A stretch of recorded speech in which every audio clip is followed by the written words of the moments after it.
Good evening. My name's Kip Collins, and I'm an alcoholic. I ain't had a drink all day long either.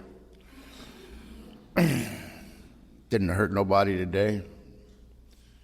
Didn't hurt myself. I worked all week, paid my way. Pull in the driveway at night, all my neighbors wave at me with all 5 fingers.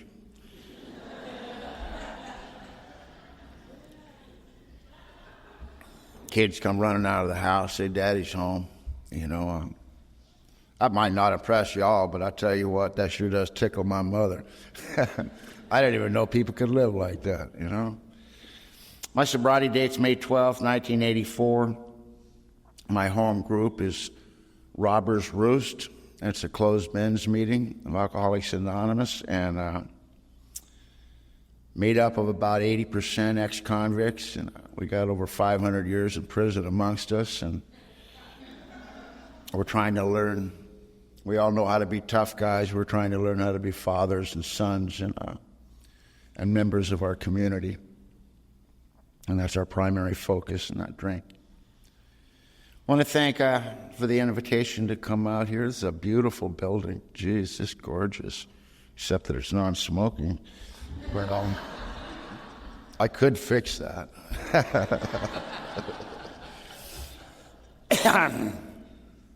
Tell you a little bit what it was like, what happened, what it's like today. You know, my mother is Choctaw and Irish, and my father's Sioux and Irish. You got it. My daddy loved to drink, and my mother loved to fight, you know, and I don't blame my alcoholism on my daddy whatsoever, man. He taught me exactly what alcohol will do to a man, what it'll do to a family, what it'll do to a marriage. I had no illusions about alcohol. I wanted nothing to do with it, you know. You know, we lived in an insane asylum. My dad drank every penny he made, and we lived in the barrio, and there was 4 of us living in a 1-bedroom house, 4 kids and 2, my parents, and it was all first-generation Hispanic. Nobody spoke English. And my cousins were at my house all the time. They're mostly Indian. They're real dark skin, dark brown hair, dark brown eyes. And me and my brother Bill, we were born with little toe heads, pug nose, freckles, and real white skin. You know, and we'd walk out of the house, man, them Mexicans wanted to beat our ass. We'd go in the house, them Indians wanted to beat our ass, you know, and I stand in that doorway many times. I was afraid to go in, I was afraid to go out. You know, I don't blame it on my dad. I've always told her I blame my alcoholism on the San Diego Unified School District. They had this great idea in the early 60s. It was time to start bringing in these young people and start educating them on that stuff we don't talk about in A&A, you know, and they brought us in this hall and they showed us this movie, and they had these fools get up and try to scare us about this stuff, and they dismissed us, and I hit my buddy Balto in the ribs. I said, can you get some of that? And he said, yeah, sure. And so I met him the next day. I said, you get it? He goes, yeah, meet me after school. So we hooked up after school. I said, so what do we do? He said, well, we got to go boost some wine. I said, how come? He says, I don't know. You know, but my dad always drinks wine when he smokes his stuff, and we didn't want to make no mistakes. And I went down and boosted a short dog of sweet red port, and he went and got a little bottle of Muscatel, and we went down this little canyon. He fired that thing up, took a hit off of it, and he handed it to me, and I took a hit off of it and started coughing. And I looked at this stuff, and I pulled off that fancy screw cap, man, and I took a big pull. It hit my belly and jumped out and landed on my feet. But I ain't no quitter, you know.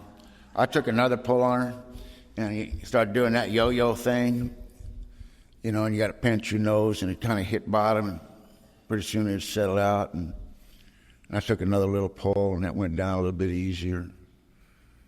It just got easier and easier. I looked over at Balto, and he's squatting down. He's sucking on this little tiny cigarette. He says, "You want some?" I said, "No." I said, "What are you going to do with that?" He goes, "I don't want it, man. That stuff tastes horrible." And I said, "Can I have it?" He says, "Yeah." So I drank his, and I'll tell you that was the most magic day of my life. I have no idea what alcohol did for y'all. Alcohol was the greatest thing that ever happened to me in my life until I found you people. I remember that day crystal clear. I remember the day it worked, and I remember the day that it didn't. Crystal clear. And that day, it was a beautiful, warm day, and I drank that, and I just kind of leaned back, and I was looking at the sky, and I experienced my very first spiritual awakening. I realized for the very first time that I was absolutely, totally comfortable in my skin. And then it really dawned on me that I wasn't afraid of anything. I'd been living in fear for so long. It was just part of me. You never knew what was going to happen. It was just always chaos. And everything was peaceful and quiet inside of my head and around me. And I knew all about the first 3 steps, long time before I ever heard of you folks, When I was 12 years old, I knew that I was powerless over this world. I knew my life was unmanageable. And I drank this magic stuff, and I came to believe there was a power greater than all of it. And I immediately turned my will and life over to it, and I never looked back. About a year later, I got kicked out of 7th grade for beating up a teacher. It was a misunderstanding.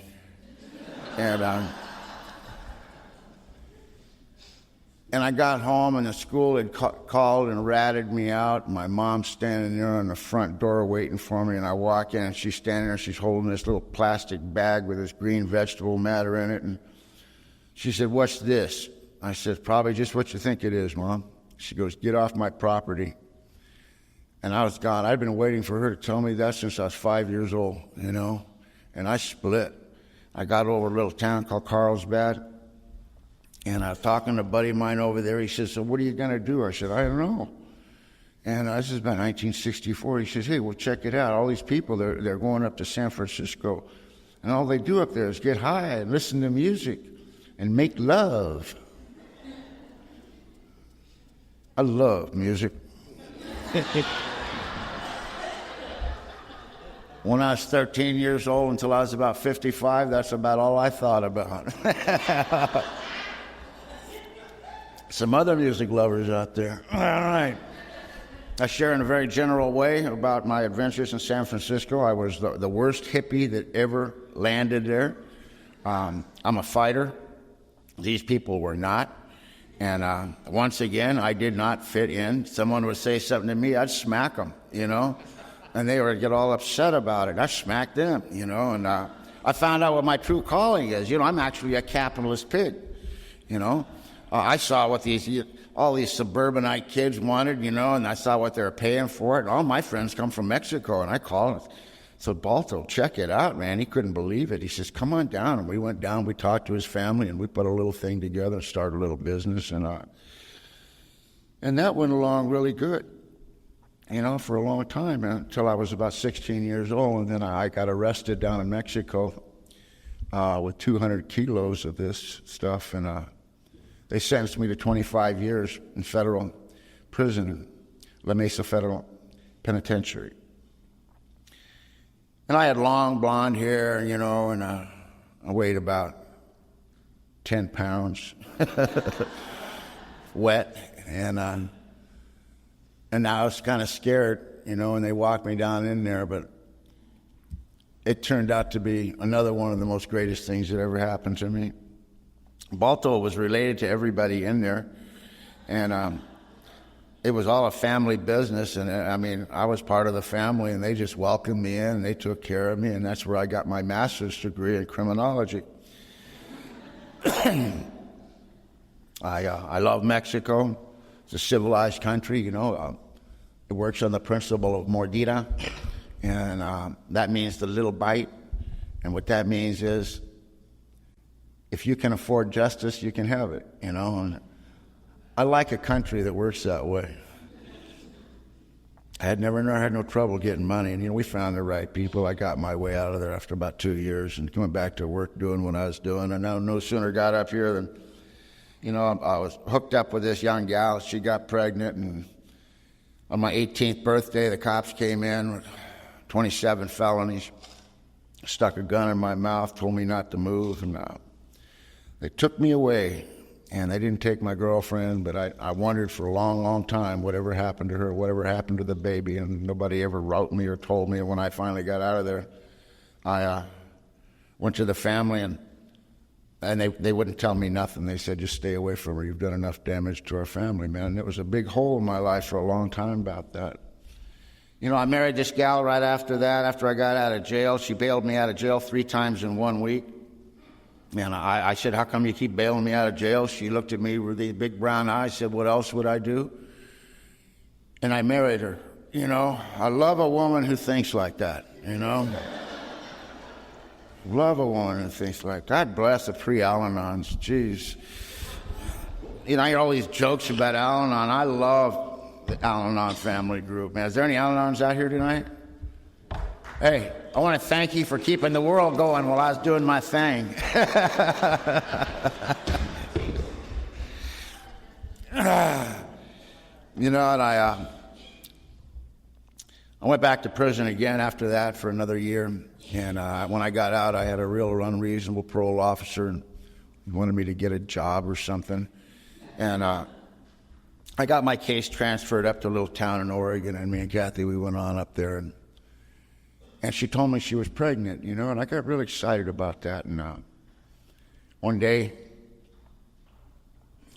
February 23rd, we went out and went to the North Bend Hospital, and they took her in one room, and I sat in this bench, and after a while they came out and they brought this little boy and they put him in my arms.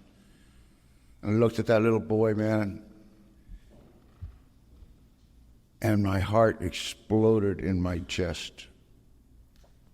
I don't even know how to describe it. I'm sure a lot of you people know what I'm talking about. But if I didn't know nothing about love, man, I respect fear a hell of a lot better than love. It lasts a lot longer in the world I come from, But I heard people talk about it, but I really like my wife, but not like this, man. I put that baby in my arms.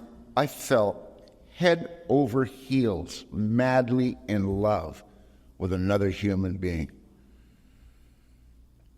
And I looked at that boy and I promised him, I said, you know what, you're never going to be afraid of nothing. We're going to have everything. You're never going to be afraid. You're my pal. And I meant it. And I got off parole there and I went back down to California, and after another year later, I'm sitting in another hospital, and they come out and they bring this little girl and they put her in my arms, and the same thing happened, man. Exactly the same. I looked at that little girl and my heart exploded in my chest, and I'm looking at her, and I don't know about y'all, but I'm a real fast thinker. I think fast. I mean, I'll be in an A&A meeting, one of you pretty gals will walk in, we'll fall in love, get married, have a couple of kids. You'll cheat on me with that old-timer. I hate your guts. You haven't even got to your chair yet, Well, I'm looking at this little girl, man, and I'm thinking, what, as a female, there's going to be some man want to marry her someday. And so I'm planning out the wedding, man, and they haven't even weighed her yet. And I wanted to be a good father more than anything in this world.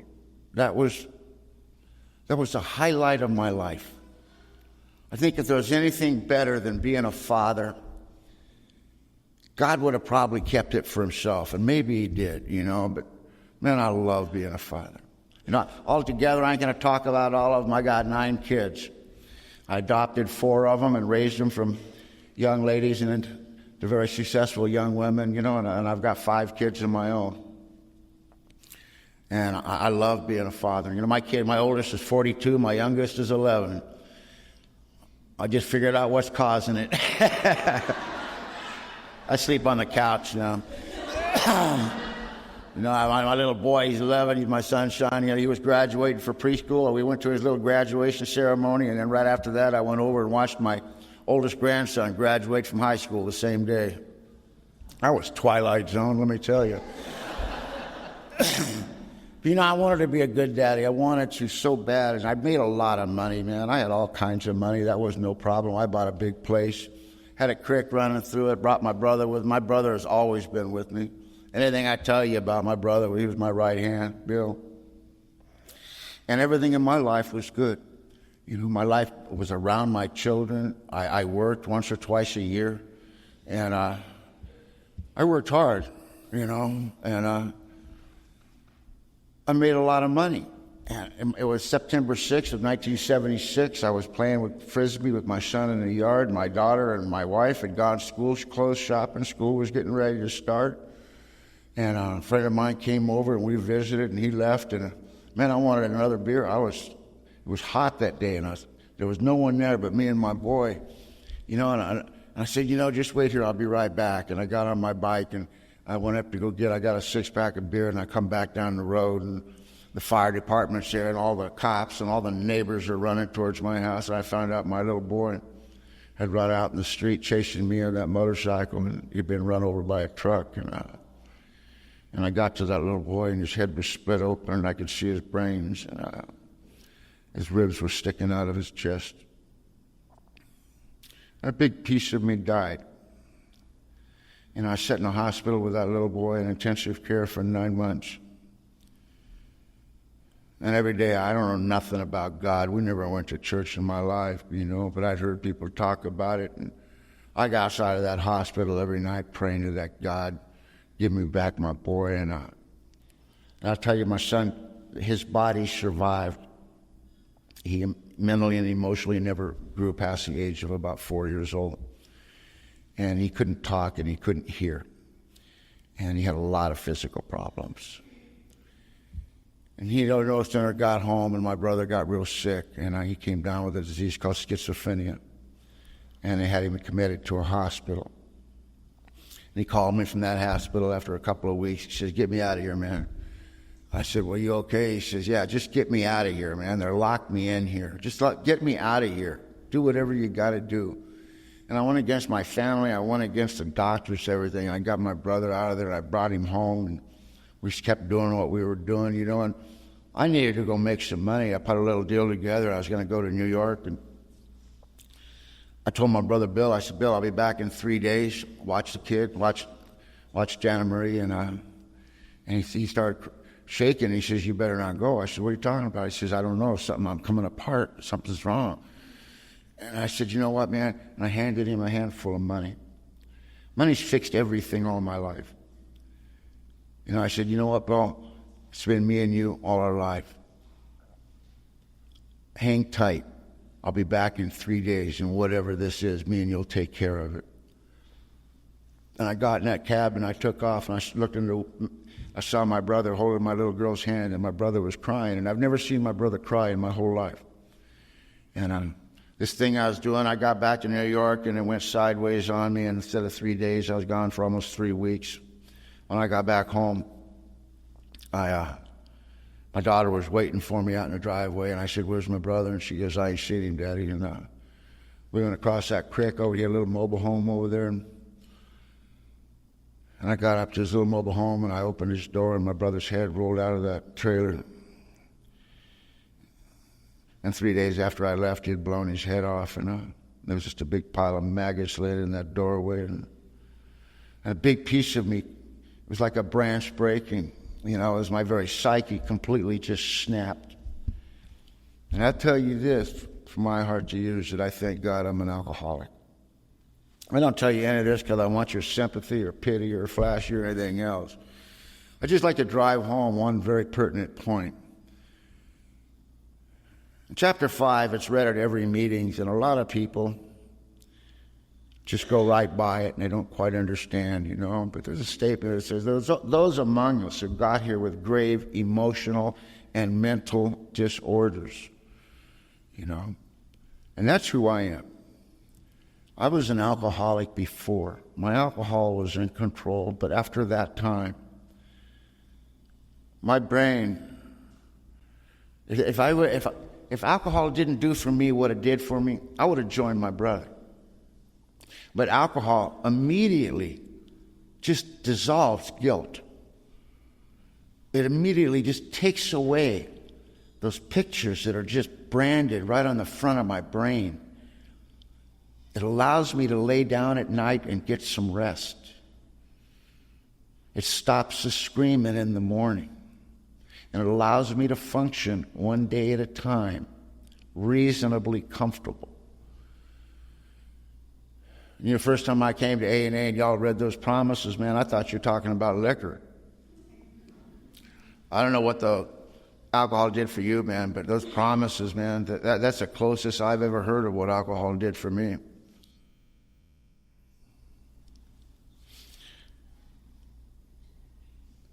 Things started happening. I couldn't stop drinking.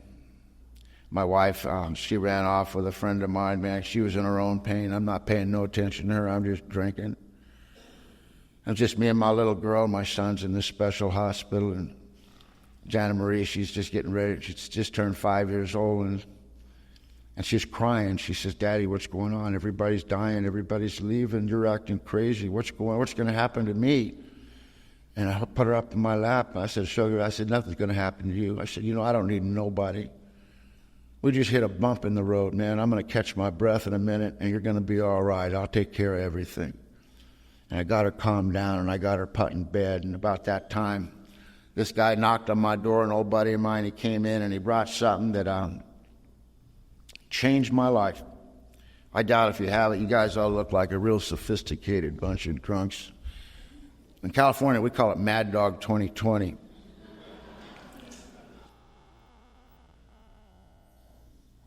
I always called Mad Dog 2020 an event drink.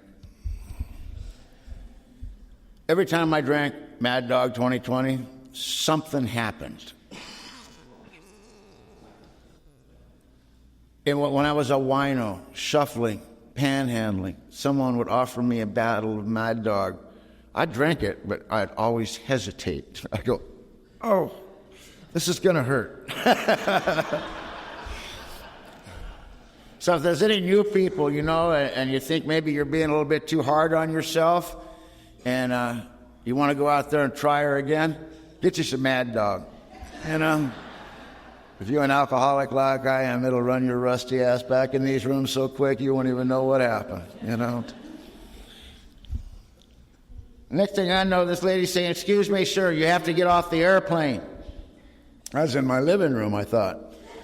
I opened my eyes, and I'm looking around. I'm on this big old jet airplane, and this lady's looking at me very perturbed, and there's no one on the plane. I look down, there's my little girl. She's cuddled up next to me. And I said, "Where am I?" She said, "You're in Fort Lauderdale." I said, "Can't be, man. I hate Fort Lauderdale." She goes, "I don't know nothing about it. You got to get off the airplane." I don't know what's up. I haven't got a clue. But, you know, my kid's there, and you can't look stupid, you know, and maybe she knows what we're doing here. So I woke her up, and I said, "We're here." She looked out the window, and she said, "Oh, goody." And that's all she said. So, you know, I said, "Okay, do the next indicated thing." I said, "Let's caught a cab." I had plenty of money on me. I said, "Take me to a nice hotel and stop at a liquor store. I need to figure out what's happened here." And I came to the next morning butt naked in 4-point restraints on this gurney in this room, and the walls were this comforting green. I've been in prison in 3 different countries, and they paint them all the same color. And just for a second, I thought I missed something really cool, though, you know. But I found out it was a mistake, you know. It was just a misunderstanding. Apparently, I'd met this young couple, and they were partying in the same hotel I was, and they had this local additive, man. They could really drink with that stuff. And I was drinking Jack, and they were drinking tequila, and we drank their liquor and used all their stuff up and drank my liquor. And I said, "Hey, y'all ever heard about some Mad Dog 2020? And they went, "No." I felt like a missionary, you know. Baptized them too, and apparently About 3 o'clock in the morning in this nice hotel, I'm down in the lobby butt naked trying to introduce myself to this young lady. You know, I'm from Southern California. That ain't no big deal. You know, they're very conservative back in this part of the country. They called the cops. I just went nuts on them. They didn't know what to make of me. They took me to county mental health, gave me some Thorazine, and calmed me right down. I got up next morning. They send me in to talk to the psychiatrist. I say, you know what? This is a big mistake, man. I just got here, and if you'll let me out of here, I will be gone out of this state before the sun sets. And he says, get out of here, go. And I was gone. I walk outside. Here comes that couple with my little girl. She comes up, jumps in my arm, and says, Daddy, where were you? I said, baby, I told you this place sucks. We're getting out of Florida. And I'd love to tell you that was it, man, but that was just the beginning of a very long, long journey, and I'm going to go into all of it. But I'll tell you that for the next 3 years, me and my little girl, we lived all through the South, and everywhere we lived, it was going to be different. I was going to get her in school. I was going to get her in this. I was going to go to church. I was going to get a job. I've never done anything, you know. Not many gangsters for hire out of the newspaper, you know. No amateur pharmacists, no gunslingers, no money counters. I looked. They weren't hiring, you know, so I do what I always do. And every place I lived, I left in a dead run. The last place was in Oklahoma City, and I hurt a man real bad there. And came back, and I stole this truck, and I grabbed my little girl. We got down to the bus station in Oklahoma City, and I had enough tickets. I got 2 tickets to California, and I got me a bottle of wine, got on there and drank my wine, passed out. I come through the next morning, we're in just pulling into Albuquerque, and my little girl is just rocking back and forth, and she's crying. I said, what's the matter? She goes, Daddy, I'm so hungry. You haven't fed me. I said, as soon as we stop, baby, I'll get you something to eat. And we stopped this. I went in this liquor store, and I got her a little sandwich, and I got me a bottle of wine. I was real sick. I was shaking, and I got up to go pay for it, and I only had enough money to pay for one or the other. And I had to put her sandwich back, you know. I've done a lot of things in this world that I would never share from this podium or very few people. But I've never done anything in my life that shamed me more than that moment. I couldn't look at her. I walked by her. I just went to the back of the bus. And she was just sitting there all by herself. And God bless her, there was this elderly black lady sitting right across from us. She was the sweetest thing. She looked over at my little girl, and she says, baby, she goes, my daughter made me this big lunch, and I got to go all the way to California. I hate riding alone. Why don't you sit with me? And she took care of my little girl all the way back. We got into California, and I do what all heroes do at the end of the road. You know, I went to Mom's house.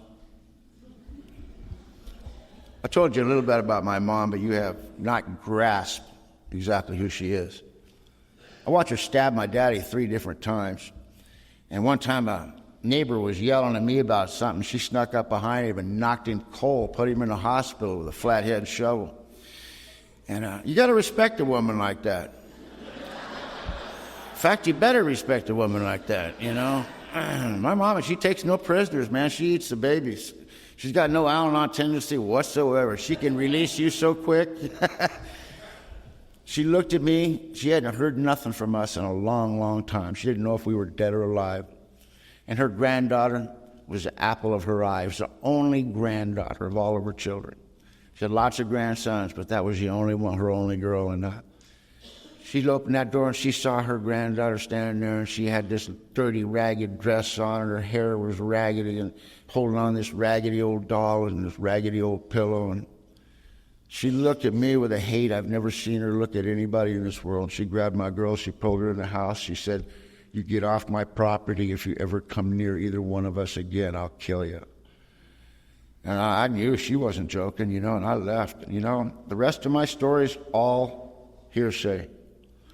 I know where I lived. I lived in a bamboo patch below a restaurant right on the Pacific Ocean.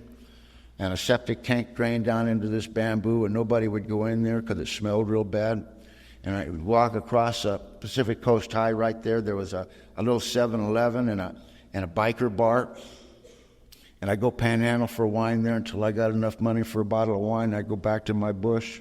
If I couldn't get no money, I'd stand in the doorway of that bar and wait till someone ordered a pitcher of beer and went to the bathroom, and I'd run in and drink as much of it as I could before someone came out and beat the hell out of me, you know. I knew about going to any lengths long before I became to AA, you know, and that's the way I lived. You know, and I went to jail on that corner 52 times for drunk in public. I was in the hospital 7 different times. I was in county mental health about 15 different times. And that's all I did. I just drank. You know, I hear people, they talk about having blackouts. I don't know. I lived in a blackout for years. I had whiteouts. You come to someplace like right now, and just like right now, everybody's looking at you. And you go, oh. And then it fades, and you're somewhere else. And I was standing out in front of this liquor store. I was sicker than a dog one morning. I was shaking real bad. I knew I was going to go into convulsions if I didn't get a drink pretty quick. And I had 68 cents. The short dog cost 87 cents. I couldn't get another penny. I couldn't talk. I was shaking. And this guy pulled up in this 4-door sedan. He's got this square little wife sitting next to him and this square little kid sitting in the back. He gets out of there. He's got short hair. You know, he's wearing a 3-piece suit and wingtips. Man, I looked, I can get him to live like that, man. You know, but who am I to judge? What the hell? You know, and he got up to me, man, and he just looked at me and he said, will this help? And he gave me 2 $1 bills. I damn near knocked him over, man. I ran in there, got me a quart of wine and another short dog, and came out. I drank that short straight down and held my face against that glass because it was cold, and just till the shaking just stopped and I could catch my breath. And I opened my eyes. I saw that family sitting in that car. I could see the reflection in that glass, and they were talking. I knew they were talking about me. I turned around and I cursed them, flipped them off, and I took my bottle of wine back down to my hooch. You know, I found out those people are good friends of mine today. The man has passed away since then, but they were good people. They were on their way to the temple to worship the God of their understanding that morning. And they weren't talking about me. They were praying for me. That's what they were doing. And I ain't here to talk about religion. It's got no business in Alcoholics Anonymous. But I know damn well those people prayed me. Because I was down on that thing, and I'm sucking on that bottle of wine, and out of nowhere, man, I just had this thought, maybe I ought to go to A&A. I've been to A&A. And all the different detoxes, and, you know, and there's lots of activity in AA around where I live, and there's always some 90-day wonder wanting to save my soul down on the beach. And I tell these people, man, I ain't no alcoholic. I'm a drug addict. I just can't afford any drugs. You know? And they'd laugh at me just like y'all, and they said, well, if you ever find yourself drinking, you don't want to be drinking, you come to A&A. We would love you. You can love yourself. Guy said that to me. I almost smacked him, you know. And that's about the lamest thing anybody's ever said in my life to me. But you know what? I don't know how. I have absolutely no recollection. But it was one of those whiteouts, and I came to. And I'm standing at the back of this room, and all these people are looking at me. And these guys standing at this podium, he looks at me, and he said, are you looking for AA? And I nodded my head. He said, would you like to identify yourself? Now, I've been drinking wine around the clock for a long time. I have no communication beyond panhandling, and that's my biggest social activity of the day. And I had forgotten how to talk. I'd have epiphanies, great thoughts, but what would come out was, you know, and they said, would you like to identify yourself? Everyone was looking at me, man. I got nervous, and I went, and the guy looked at me, he smiled, he said, welcome, come on in, have a seat. And says, y'all gonna love me till I can love myself. I saw this pretty little gal there. I scooted right up to her. Man, she looked in terror and ran for her sponsor. And I'm sitting there, and I'm looking at these people, man, and, you know, they're all clean cut. I'm looking around. It looks more like I'm at a PTA meeting or something, you know. You know, I've been growing hair for 20-some years. My hair comes down past my ass. My beard came down to my belly button. I weighed about 10 pounds, you know, and I got a lot of things on me that shouldn't be, and got Guy said, you got something moving out of your beard there. I said, leave it alone, it eats the fleas. I'm looking at these people, and they're looking at me, man, and they thought I had a distinct odor. A lot of things weren't important anymore. And I'm sitting there, and they're talking about God. And I'm going, oh, man. And they said, they saw him pass a basket. And I went, oh, here we go. They're going to start singing. And I'm listening to this guy talk. He's sharing stuff. Man, you don't share that around a bunch of people. I got so embarrassed for this fool. I got to get out of here. You know, and I stood up. I said, I need a drink. And when I stood up, there was this little old gal. She'd been looking at me from the minute I walked in that room. She kept smiling at me and grinning, you know, and I didn't know what the hell was up with her. But when I stood up to leave, there was some guy talking. She stood up and she cut that guy off cold. She started walking toward me. She goes, hey. She goes, don't leave. She goes, I walked in these rooms 27 years ago in Long Beach, California. Cops dropped me off, said they're tired of arresting me. Go in there, maybe those folks can help you. She goes, I walked in the back of that room. The meeting had started. I looked at all these squares, and I knew as soon as they turned around, saw me and saw what I was, they'd run me off because they didn't want me around their men. She goes, I've been on the streets of Los Angeles since I was 13 years old, and I've done everything a woman had to do to survive. And when I saw you people, I felt dirty, and I wanted to leave. But this lady grabbed hold of me and brought me into the room and got me a cup of coffee. She said, honey, don't go nowhere. We need you. This lady talked about 27 years of continuous sobriety. She talked about a woman who grabbed her and got her involved with a group of women who taught her how to be a woman. She talked about a sponsor that took her through the steps and got her involved in Alcoholics Anonymous. And she came over right in front of all those people who didn't know what to make of me. And she grabbed hold of me and she pulled my head down. This old gal kissed me right on the mouth. The bravest woman I've ever met in my life, man. And she starts squeezing on my neck, man. She's holding on my neck. She's a tiny little thing, you know. And, ain't nobody in this world ever made me cry about nothing. And this old gal, she gets down, she whispers in my ear. She goes, baby, she goes, don't go nowhere, please. We need you desperately. Please don't leave. And she said that to me. My eyes started watering up. I started sobbing like a little schoolgirl right in front of the PTA, you know. And I started coming to A&A. And y'all lied to me right from the beginning, you know. A bunch of you said, well, just don't drink and go to meetings. That might be fine for a problem drinker, you know. There ain't nothing in that book that says, just don't drink and go to meetings. It said, these are the steps we took. And I just wouldn't drink, and I'd go to meetings. And about 3 days without a drink, I would be absolutely stark raving sober, you know. And I couldn't figure out, how do you ever go to sleep? How do you stop the screaming, you know? How do you stop shaking? And everything is so real, you know. And I'd have to drink, you know. And I kept doing this over and over. About a year, a finance guy says, you got to get a sponsor. I knew what that was by that time. I said, no, no, I've been on parole half my life. I'm not going to vote one of these dudes, you know. I don't need that. And they said, well, you got to take these steps. I looked at those steps. None of those steps applied to me. First of all, they tried to tell me I was powerless. I've been carrying a gun since I was 14 years old. You know, I ain't powerless. And it says, you know, it says my life's unmanageable. I like it that way. Mediocrity is my greatest fear. You know, I hate knowing what's going to happen next. Got to this next thing, talked about God, don't nothing to do that. I cried out to your God many times. You never cut me no slack. You know, keep your God.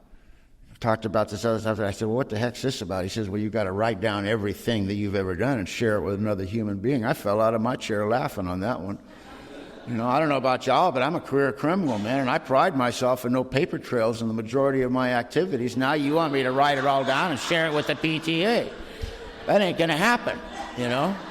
And I drove right by that one. I said, well, what's the defects? I don't know what that means, you know. And I go, what's this? What does amends mean? He goes, you got to go face everybody you've ever harmed and go make it right. Oh, yeah. Loopy, don't shoot, man. I'm sorry I shot you and your brother and your dog and took all your stuff, man, but I'm in a spiritual manner of living today. He is going to be so impressed, you know. I didn't pad an expense account, you know. I wondered what y'all had, but I don't come from your planet, you know. And I just kept coming to AA, man. I loved it. I'd come to that Thursday night workshop in Carlsbad, and there was and it still is, there was real members of Alcoholics Anonymous there. You know, I came to that meeting drunk for so long. There was a lot of people stopped sticking their hand out, started looking down on me. But there's another group of people who I'd hit that door no matter what the condition, man. They would walk over and welcome me. And, you know, I'll break his anonymity. Cliff Roach, man, he was my hero. That man welcomed me in under any conditions, and he always looked happy to see me. And he'd come and get me a seat, and he'd get me a full cup of coffee because I was shaking bad. I found out later he's just really a sick man. He just liked to watch me shake that coffee all over me.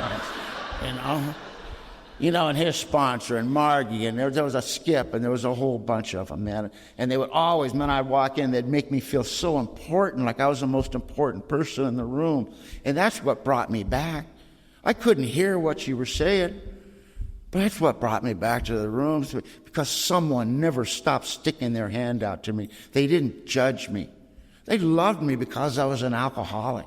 They didn't even expect me to get sober, and that wasn't even important. Important thing when I showed up there, you know. And I came to those meetings for so long, and you know, my last drunk was I come to Christmas morning in 1984. I got in a fight with the cops one more time, and they always cheat, you know. They call their friends and try using a club on a cop, see what happens, you know. Chemical warfare, all kinds of stuff they pull on you, you know. And they beat me down. They broke both cheekbones, and they hog-tied me. I was butt naked in that rubber room, and my face had been bleeding, and I dried, and my face was stuck to the mat the next morning.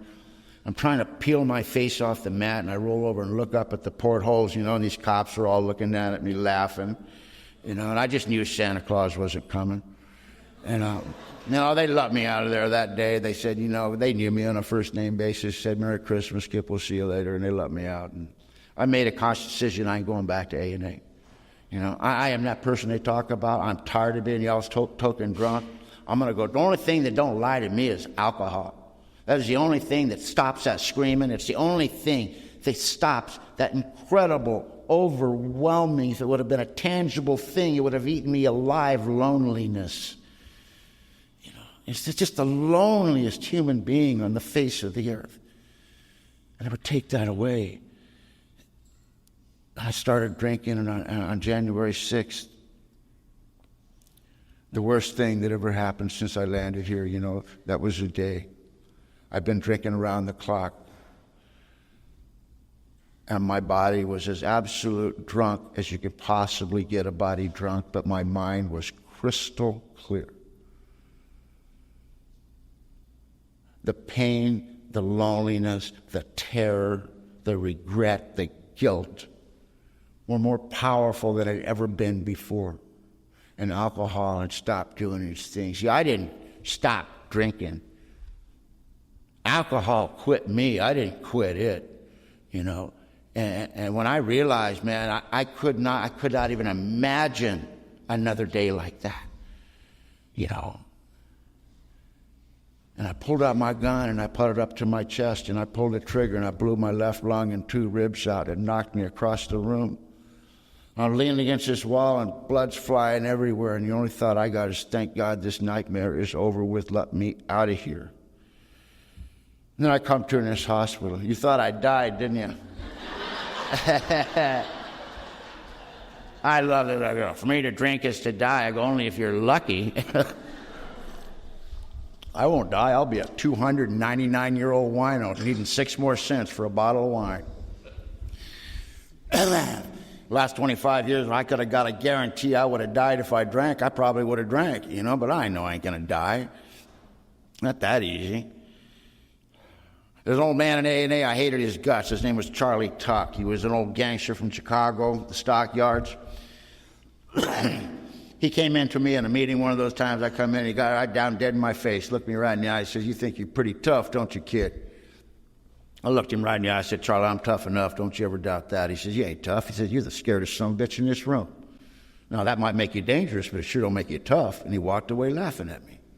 I avoided that man like the plague, you know. Every time I go into one of these A&A meetings, I'd look in all the windows, make sure he wasn't there, you know. And I'm dead, right? You know, and I hear in this deep voice, he had this deep, gravelly voice. I hear this voice, and I open my eyes, and there's Charlie standing at the foot of dumb newcomers, and their eyes are as big as saucers, and I went, "Oh, God, I've died. I've gone to hell, and this is it. In a gurney, chained to a gurney, with this old fool preaching A&A all eternity, with these two dummies looking at me, you know." And Charlie didn't say a word to me, man. He just looked at me, and he smiled, and he put his arm around these two young fellas. He says, "Fellas, I want you to pay attention. I want you to get up there and look at this guy. Get up close to him. Look at his eyes. Look at him. Now come back here." They come back, and he says, "Now, you pay attention. Because this is what happens to an alcoholic who refuses to take the steps. Come on, let's go." And they left. I felt cheap and used, you know.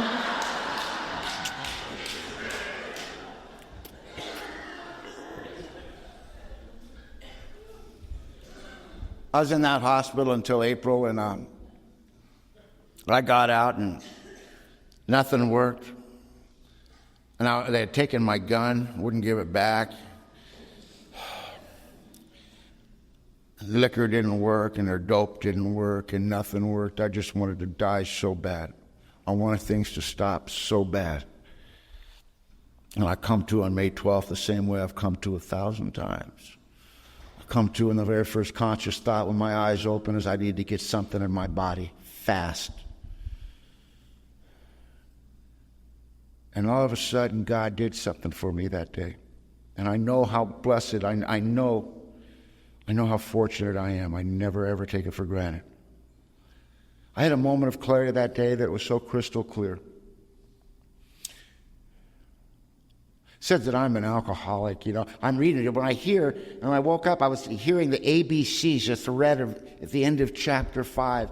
You know, and I'm thinking, I know I'm an alcoholic. I got paperwork from the state of California. You know, at that time, the state of California was in the process of making me a ward of the state. I was 36 years old. It became quite apparent to everybody I was a danger to myself and others. And they're getting ready to give me this card, you know, that when I had an episode, I like that they would just put me back in Atascadero, you know, and after I was better, they would release me, and I could get my Social Security. I could get all these benefits, and I wouldn't have to go to jail no more. I could just go to institutions, and I love institutions. They're co-educational and everything else, man. They're great. And those people care. They're not like those prison guards. But so I know I'm an alcoholic, but you know, in the big book, it doesn't say that. It says, in my innermost self. What does that word mean? What does it really mean to my innermost self? Not what I admit to you, or you call me, or whatever. In here where I live, where nobody can see. What does that mean? That I'm powerless over alcohol. What does that word mean? Alcoholic. And God gave me that vision. It was that morning that my daughter was born. And I felt that love as strong that morning as I've ever felt it before. It brought tears to my eyes. I hadn't felt that love in so long. And then immediately it flipped to that old man walking by, his little girl starving with a paper bag with a bottle of wine in it. And I finally understood what powerless means. That alcohol is my master. Once I take a drink of alcohol owns me body and soul. Alcohol will tell me where I can go. It tells me when I can go to bed. It tells me when I got to get up. It tells me who I can hang with. It runs every aspect of my life. There's not any room for me to love a child or love anything or any morals or anything. I will do whatever I have to do to get another drink of alcohol. And I finally understood that. And then that next part said that no human power was ever going to be able to fix me. I hoped one of you girls were going to fix me. Some of you tried, and if you hear this or you're here, you should have listened to your sponsor. Got to the part I've been avoiding since I got here. It says, it says that this God thing. It said that God couldn't, would if he were sought. I'd been dodging that since I walked in here. I got on my knees that morning and I said, you know what, I don't know who you are and I don't know what you are, but from this point on, I'll do anything that you put in front of me if I don't have to drink today, and if you're not there, I'm screwed. And all I know is that God gave me something that very moment that I still have this very moment. And that was a knowing right down to the very fiber of my being that if I can hold on to that as tight as I can, I wasn't going to have to drink. And I got over to Charlie Tuck's house. Where else am I going to go? That old man brought me in, man, and he detoxed me old school, man. He was an old school AA, man. Detoxed me on whiskey, Caro syrup, and orange juice, and Normalpi. He had reel-to-reel tapes, man, 6 hours of Normalpi, over and over and over. And the guys he sponsored would come in, and they would sit with me and tell me their stories. And they would clean me up when I'd mess myself, and they would hold me when I'd go into convulsions, and they would tell me their story. And I don't know these guys. I don't know what they're doing, but I was never alone. There was always someone there. And I slowly started getting better. On the 5th day, Charlie walked into that room and he looked at me and I wasn't shaking. And he said, all right, Alcoholics Anonymous is a program of action. Are you ready? I said, yes, sir. He says, get in the car. I thought that was the first step in AA for the next 8 years. Everything started with get in the car. And we went down to 111 Island Street down San Diego. County detox. I've gotten sober there probably 100 times. I know everybody in there. I know all the staff by first name. And they walked me in there, and he goes, what are we doing here? He says, we're going to go carry the message. I said, what do I got, Carrie? He says, you got 5 days. And I walked in there. Charlie did his pitch, and he said, I want to introduce you to my friend Kip. And he introduced me. And I did my thing, and I just told these guys I don't know a lot about it, but it ain't no big deal. I haven't had a drink for 5 days. What the big deal is this. I haven't wanted to take a drink in 5 days. And I don't understand it. But I'm telling you, I'm going to hang tight to these people, man, because they got something. I don't know what it is. But I'm sure tired of living the way I've been living. And I walked out of there, and Charlie says, how do you feel? I said, what do you mean? I goes, how do you feel now? I said, that's the most powerful feeling I've ever had in my life. He goes, that's the music of Alcoholics Anonymous. If you ain't giving this away, you ain't got it. And that old man, he got me active. He took me through those 12 steps within the first 5 months of my recovery through the big book of Alcoholics Anonymous. He got me involved in service. I had to be at a meeting every single night, shake hands with all the men, the women. I could hug the men. He says you can't borrow any money from anybody. You don't borrow any cigarettes from anybody. Don't tell anyone anything about you unless they ask. Ask how they're doing, And I had to have commitments at this meeting and that meeting. I had to be in a book study, a step study, a men's meeting at all times.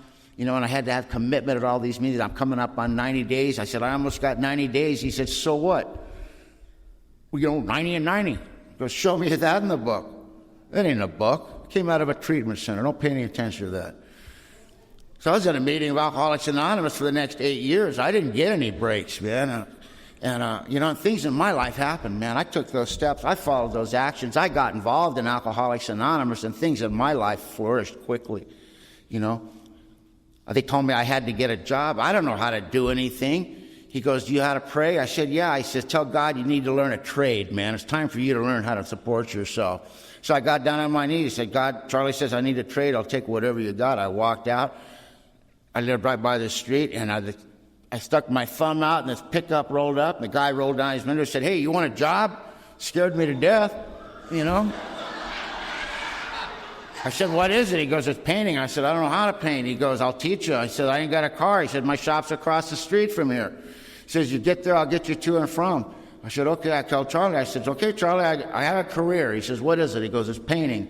He goes, that's a good job for you. You don't have to think very much. You're going to go to work for that man. You're going to make a commitment to me, to God, and everyone else. You're going to work for him for a minimum of 2 years. You'll do anything he tells you to do as long as it's legal, moral, and ethical. You'll be the very first person on the job. You'll work every hour he asks you to work, and you will never, under any condition, ask him what he's paying you, because it's none of your business. And that's the way he laid it out for me, man. And I'm going to tell you, as a result of that type of sponsorship, things in my life happened fast. By the time I was 10 years sober, when I was 3 years sober, the state of California gave me my driver's license, and I'd married this wonderful woman. I got my children back. I got my daughter back. I got my little boy back. These people, I got to know these men who had handicapped children, and they taught me how to be a father of a brain-damaged children. And they got me involved in these schools and the Special Olympics and all these different things, and I became part of his life. When I was 3 years sober, I get a phone call, and this gal said, is your name Kip? I said, yeah. She goes, you're my father. I've been looking for you for a long, long time, and I want you to meet your grandchildren. That girl that was born all those years ago when I was locked up, she came into my life and brought me 3 beautiful grandchildren. I got to make amends to them, and she came into my life. After a little bit after that, I ended up I adopted 2 other girls, and I raised them until they went to college. They went off to college. At 10 years sober, I had it on. I own a painting contracting business. I got about 50 men working for me full time. I got the big house. I got the boats. I got the trucks. I got it all. I'm sponsoring San Diego. I'm speaking all over the world. I just came back from Australia. I spoke over there, and I came back, and I'm looking at my home and everything, and I'm going, how do you get from there to here? How do you get from there to here? And I opened up the front page, man. The front page story, man, there's a story about a man broke into this woman's house and raped her all night long in front of her children. And when he was done with her, he cut her to pieces. And it was my daughter. I'll tell you something, man. I'm absolutely perfectly capable of first-degree murder. You touch anything of mine. I went to that hospital, and she had lost her face, her breast, and her left arm. She was still alive. And I wanted vengeance, and I can't talk about it, man. He's in jail. It's perfect. I know lots of people in jail. They're going to take care of this for me. All I got to do is write his name down. I can't talk to nobody. I can't go to meetings. I can't share this stuff. It's just ice cold inside of me. When I walked in these rooms and I asked Charlie to sponsor, he laid it out to me right then and there. He said, this is the way it is for you, man. People like you die in institutions, you die on the side of the road. God has opened a window for you, and I suggest you step through. And from this day forward, absolutely nothing, no woman, no job, no child, no nothing in this world can ever become more important than what you have to do to maintain your sobriety. And son, that's a hell of a lot more than just going to AA meetings. And he was right. And I am absolutely nuts, and I'm looking in that book for a loophole, man. There ain't no loophole. If you've got a little resentment about someone, all it says that you're an alcoholic and that is poison for you. It'll kill you. It doesn't say unless they rape your daughter. It just says that if I harbor such feelings, it'll cut me off from God, and the insanity will return. I'll have to drink. When you come in here, they ask you, are you willing to go to any lengths?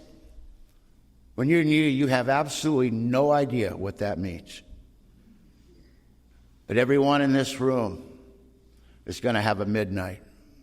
A lot of you have already had a midnight. And you've been coming to AA, and you're sober, and your life is wonderful. And someday, something's going to come up in your life that is absolutely so unacceptable to you. And you're going to be all alone. There ain't going to be no one around. And you're going to get to find out if there's any conditions about you being sober. You're going to get to find out what willing to go to absolutely any length means. And I got down on my knees, and the hardest thing I've ever done was to pray for that animal to have everything out of life I wanted.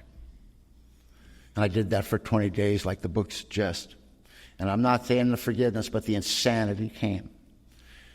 Left.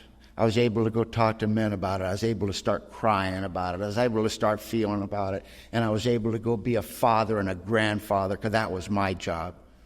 And when my daughter needed me the most, thank you, from Alcoholics Anonymous, I had the resources and the people to help her and help my grandchildren and I didn't have to drink, and I didn't have to hurt nobody. And I got through that. Right after that, they told me I had cancer. They want to cut off my lips. I like my lips.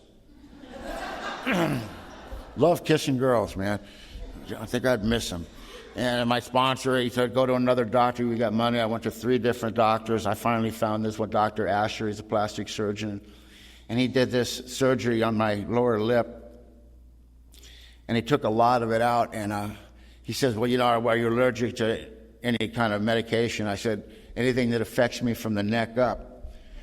He goes, what do you mean? I said, I can't take any of your drugs that makes me high. He goes, you can't go through this, man. Your lips are all nerves. I said, I don't care.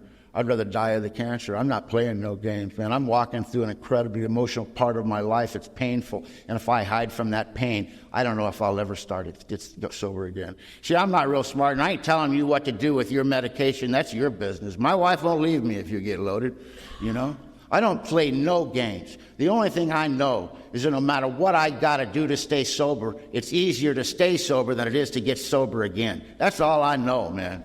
I burned up most of my brain cells on cheap wine, but I know that for a fact. And I didn't have to use their dope. All the guys I sponsored came over and took care of me. And a bunch of old rowdy convicts, man. I'm all sewed up, and they'd try to tell me jokes to make me laugh, the sick bastards, But they stuck with me, man. This guy stuck with me. I got through that, and this woman I loved, man, I came home one day and she was crying. I said, what's the matter? She goes, I can't do this no more. I said, what are you talking about? She goes, I'm going to drink. I can't live this lie. I go, Connie, what are you talking about? She goes, Kip, I'm a lesbian. I'm in love with Chrissy, and I'm leaving. I didn't think she was going to tell me that. I thought I forgot to take the trash out, I didn't, if you hit me with something that I don't know what to do, I react with anger, I will scare you, because especially if I think you might hurt me, I will terrify you so you won't hurt me.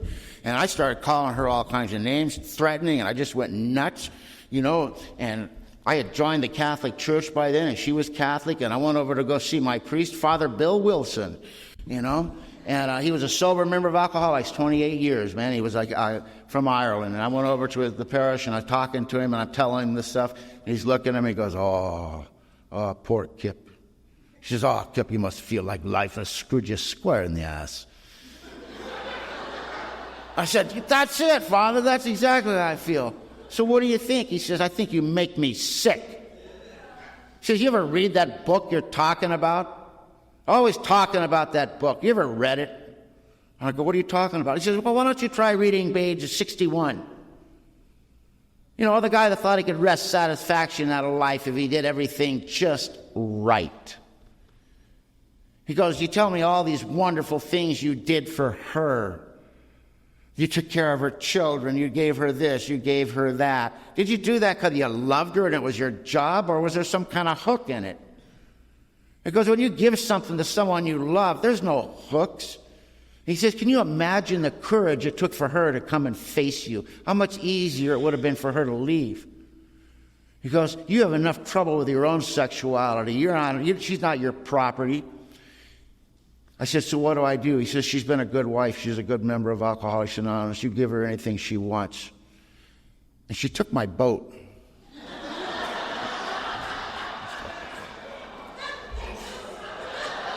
I love that boat. And she kept my last name. She's married to that gal now. They kept my last name. They tell everyone they're my sisters, I got no problem with it, I didn't know you could have a relationship. But see, me and Connie's relationship, it wasn't based on sex. She was a member of Alcoholics Anonymous, and that's what I fell in love with her commitment to AA and what kind of a woman she was. And I got to find out that I could still love her, but I could allow the relationship to change in a complete different direction that I never planned on. And she's one of my favorite people today. We got sober on the same day. We give cakes to each other every single year, and sometimes she babysits for me. Wonderful woman. I got through that. I didn't have to drink. Right after that, I got attacked by a dog. Almost tore my arm completely off. I couldn't work. I lost my business. I lost my home. I lost everything in the world, down to the pickup truck I had, my dog, and my son. And then my son got sick, and I sat in the hospital with him. And on October 4th, he died in my arms, and that's when I got to experience what the promises really mean. It says in the book, it says, we will know serenity. See, I know what serenity is. I've experienced it. I experience it on a daily basis.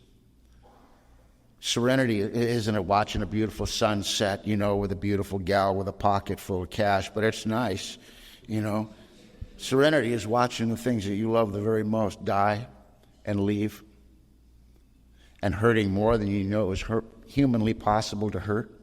But at the same time, at exactly the same time, in your heart of hearts, knowing without a shadow of doubt that it's God's business and God don't make mistakes.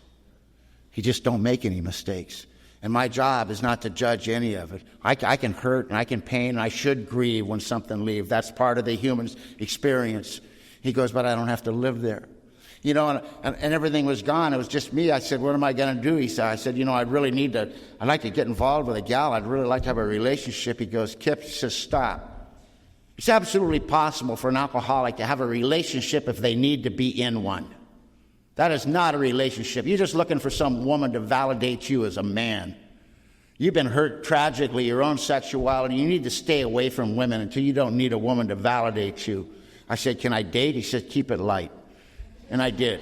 And he said, I want you to go to school. You only went to the 7th grade. I want you to go to college. I said, I don't know how to do that. I said, it's easy. It's just like AA. The teacher's your sponsor. The answers are in the book. You suit up and show up. That's all you got to do. Follow directions.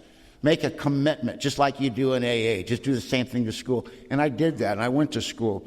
And I stayed away from women, and I got a degree, and it changed my life. And this one woman, she took advantage of me one time. I'm weak. She was just desperate, I guess. But, it was nothing, man. It was just nothing. It was like a one-night thing, and I'm in school, and one day, I was on a Sunday, I was sitting there, I had a pot of beans going, I put a sheet of cornbread in, it was just me and the dog. We were watching a ball game, and this gal calls, she says, hey, Kip. She goes, you've been alone a long time. I said, yeah. She goes, I was just thinking, why don't you come on over and I'll make you dinner, and maybe we could mess around. I went, whoa. She said, I'm very flattered, but I got a pot of beans going on and a sheet of cornbread, I'm watching this game, and maybe I'll take a rain check. She hung up on me. And I went, oh, well. And then I went, wow, where'd that come from? I have never missed an opportunity like that in my life. I mean, that is completely an unnatural act, And I went, that's what he was talking about. As much as I love women, I think you guys were the greatest thing God ever came up with besides alcohol. But I don't need any of you to validate me. I don't need you to make me happy.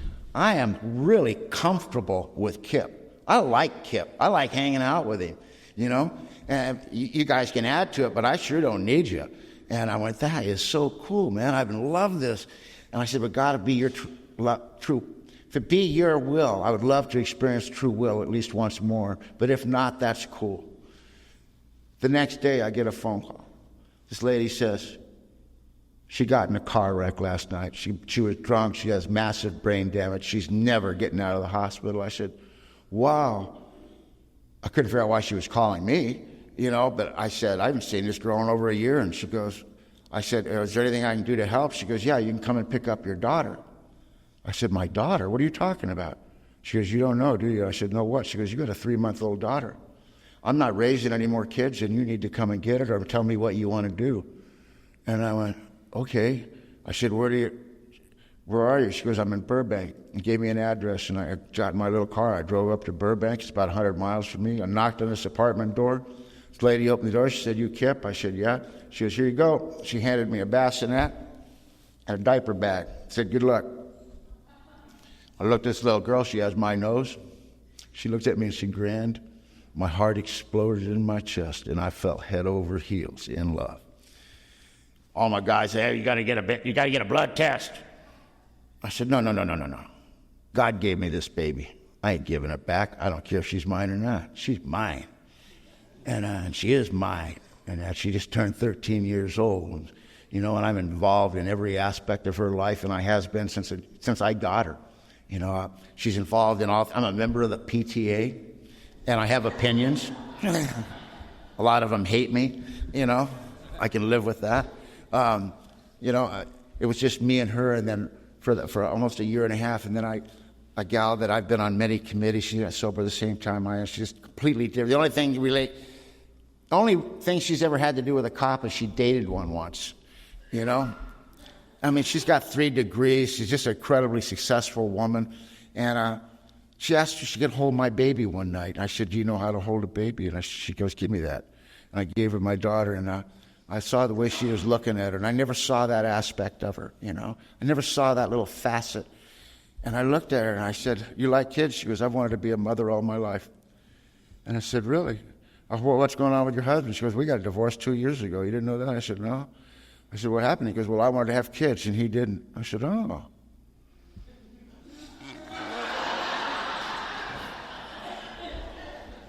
We just celebrated 12 years of marriage last week, and she's my business partner. She's my lover. She's the best friend I've ever had in my life. We have such a wonderful relationship, such a wonderful life. She's a fiercely independent woman. She's totally involved in Alcoholics Anonymous and in the women she sponsors, and she has her life, and I have my life, and then we have our life, and that's a real healthy way to have a relationship. Neither one of us are needing the other. We just love each other's company, and 11 years ago, we went to a hospital, and I got to go cut cord on a little boy. His name was Will, and I was 50 years old, and I called him God's will. And then I got to find out I got my clone back, and it's self-will run riot, As a result of the schooling my sponsor gave me and the opportunities, a lot of luck. I have a life that I wouldn't trade places. I have a real nice home in Southern California. It's very humble, but I own it. I don't have any payments. My sponsor would never let me pay anything except cash as I went. He let me buy my house, but I had to make triple payments until it was paid for. I own my business. It makes me a very good living. I'm with my children. I get up in the morning and we pray together. I take them to school. I pick them up after school. We go do homework. We go do all kinds of different activities. And I get them to bed and I do my AA thing. And my life, I got the life I never, in my wildest imagination, I didn't drink all day long. I didn't hurt nobody. I didn't hurt myself. I'm respected in my community, not just in AA. I'm involved in everything in my town. See, when I got to my amends list, the main thing that I harmed, it was my community. I did so much damage to my community that I owe my community, and I can do a lifetime of service in my community to try to make up. And it's not just, service isn't just in AA, it's in every area. My sponsor talked about gratitude. He says, you want to practice gratitude? Here you go. It's raining. You're at the grocery store. You got the cart. What do you do with the cart when you're done with the groceries? You leave it in the parking lot, or do you push it all the way across in the rain and put it in the little thing where it goes? See, that's gratitude. The rest of it's just talk, Gratitude is action. Told me you're responsible for 3 things: all of your actions, your reactions, and your inactions. And that's what I try to focus on. When I focus on that, I keep my nose out of everybody else's business. I want to thank you all for having me. I'm sorry I talked so long, but it was a long ride here. I stood in line longer than I talked to get on the airplane, so you can have a seat.